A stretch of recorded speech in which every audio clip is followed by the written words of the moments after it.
உண்டாச்சம்மா சலனம் உண்டாச்சம்மா காமன் கப்பல் இப்போ கரைய கண்டாச்சம்மா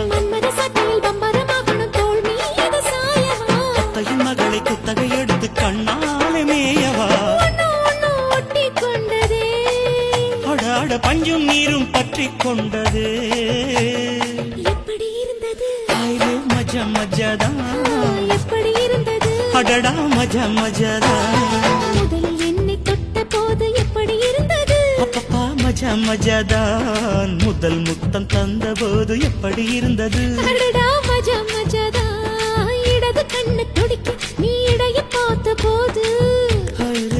ஹாயிரே மச்சம் எண்ணி பார்க்க உன்ன வாய்ப்பு கேட்ட போது வயசு வந்த தேதி கேட்கையில் எப்படி இருந்தது அடடா மஜா மஜாதான் எப்படி இருந்தது அடடா